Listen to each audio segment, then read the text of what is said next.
Hello there, welcome to this new video. It's Derek, your online English teacher who is Scottish. C'est donc Derek, ton professeur d'anglais en ligne qui est écossais. Je te souhaite bienvenue sur cette chaîne YouTube. Si tu ne me connais pas, si tu ne connais pas le concept, je suis là pour t'aider à débloquer ton oral d'anglais. Jusqu'à parler anglais couramment, par des tutoriels, par des accompagnements en moins de 3 mois. Et il y a plein de façons dans lesquelles tu peux progresser. La première, c'est donc de t'abonner. De t'abonner à cette chaîne YouTube, de pouvoir mettre un petit pouce bleu, un like, un petit commentaire et surtout mettre la cloche, comme ça au moins tu auras des notifications de toutes les vidéos publiées chaque semaine.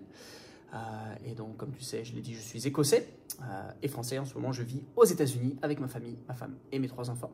Et c'est super de pouvoir aujourd'hui te parler de comment changer ton accent. Okay, donc je vais te dire tout ça tout de suite, mais avant, j'aimerais te laisser avec quelque chose d'exceptionnel, de super important. C'est le jingle, let's go!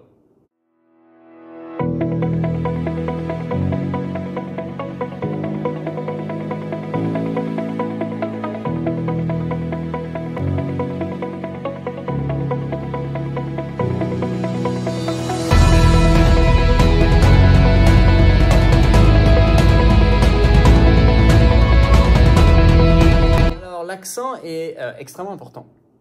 Ça te permet tout simplement de comprendre, ça permet de te faire comprendre, ça te permet aussi de te fondre dans la masse. L'accent est très important, ça ne fait pas tout. Mais j'aimerais te donner plusieurs techniques pour pouvoir changer ton accent. Peut-être tu as honte de ton accent, peut-être tu es mal à l'aise avec ton accent, peut-être tu es tout simplement dans une phase où tu n'arrives pas à débloquer cette partie-là de ton anglais. Tu lis bien, tu as à peu près une rythmique correcte, mais tu n'arrives pas à changer ton accent. Alors, j'aimerais te donner 2 choses avant de parler des étapes pour changer ton accent. La première, c'est qu'il sera toujours plus difficile de prendre un accent de natif plutôt que ton accent naturel.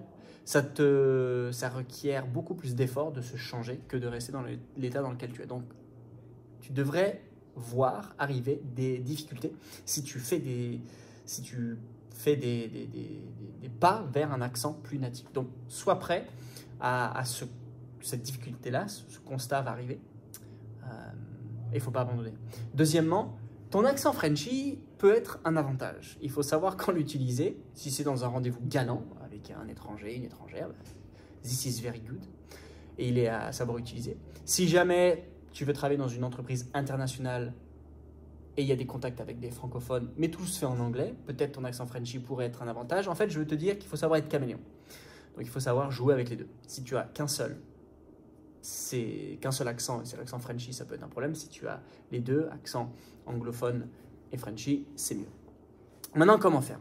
La première chose, il va falloir écouter, donc être exposé à la langue.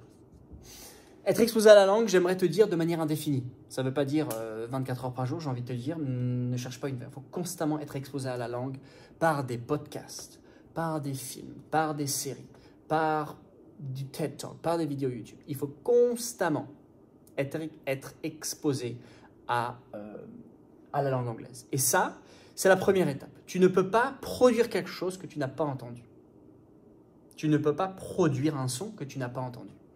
Alors, soit tu es un génie, dans ce cas-là, bravo, mais il faut d'abord que tu y sois exposé. Okay, il faut d'abord que tu sois exposé. Il faut que la langue chantante fasse partie de ton oreille interne, fasse partie de ta tête. Comme ça, quand tu parles, tu reproduis tout simplement ce que tu entends. Deuxièmement, au bout d'un moment, il va falloir répéter. Répéter. Je t'encourage vraiment à répéter, même si tu dis on prend pour un fou. Non, tu répètes tout seul dans ton coin, tu répètes énormément. Je t'encourage même à t'enregistrer.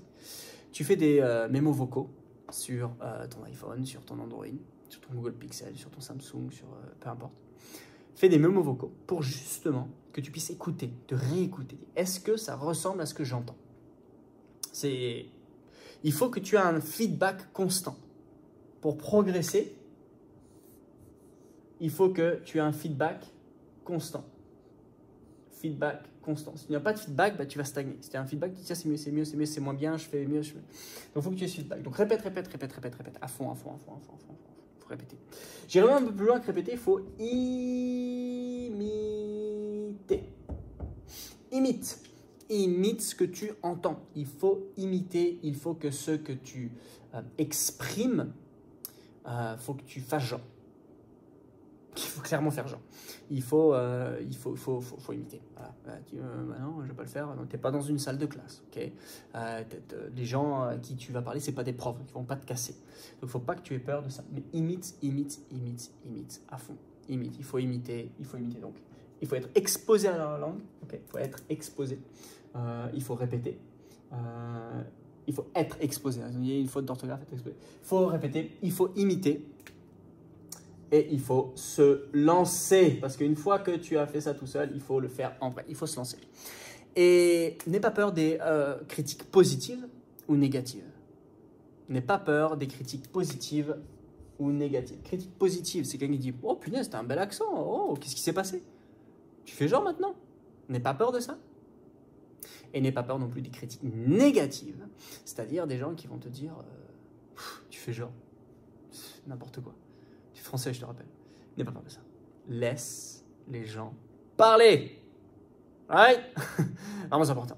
Donc, je t'encourage à faire ces 4 étapes-là pour changer ton accent Frenchy, qui peut-être te gêne, peut-être te hante, peut-être t'énerve. Et quant à moi, eh ben, je vais te retrouver pour la semaine prochaine pour encore une vidéo nouvelle. N'oublie pas de t'abonner, liker, partager et surtout, laisse-moi un beau commentaire. See you later. Bye bye.